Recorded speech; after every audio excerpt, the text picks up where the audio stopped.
Hello, my name is Chris Colmeyer. I'm with Advanced Electrical Motor Control, and today we're here taking a look at a 3,000 amp Pringle. What's unusual about this switch is that it's so old. According to the paperwork, the switch itself was manufactured in 1969, which makes the switch about 53 years old. This came out of our inventory. Typically a switch like this we would save, really not for reapplication, for reuse, but to retain the technical data, the dimensional data, for a later refitment, where we would take a newer device, a switching element, say an insulator or molded case breaker, maybe even a switch, something more modern, and replace it in the hole that this is now existing. The customer happens to have a switch exactly like this in service, but they won't have a large window of time to troubleshoot it, so they're looking for a replacement. Something to point out here is the original baseboard, how thick it is, and part of that is for the strength of this board, because we're used to more of a fiberglass resin type of board today, which would be half the thickness. This is manufactured out of some type of paper or wood-based fiber phenolic. They used a what we would call a canvas phenolic type material for the crossbar, to give it enough strength to push all this energy into the contacts. The contacts themselves, the moving element of the contacts, are not heavily grease lubricated like we see today. It appears that they lubricate it with a coat of carbon, almost like a dry lubricant technique, which I thought was very, very interesting. This Polynoid is really a linear motor.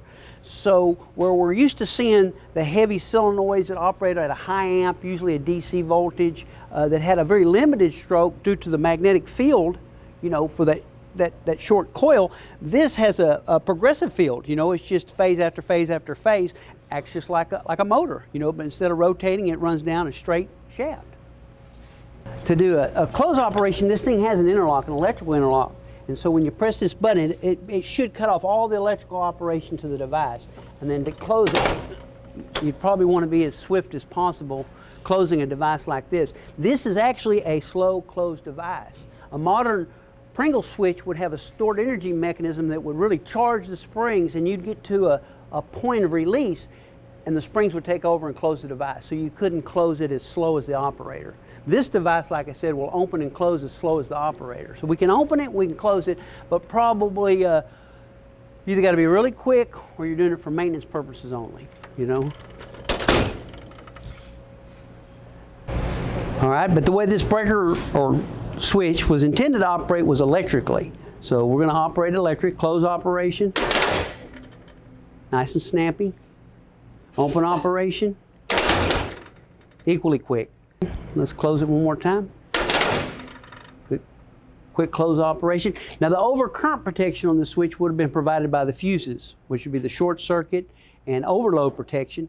And this device has an early form of a ground fault protection. So there would have been a coil in the gear, a current transformer that would have monitored all phases, all current carrying conductors, A, B, C, and neutral.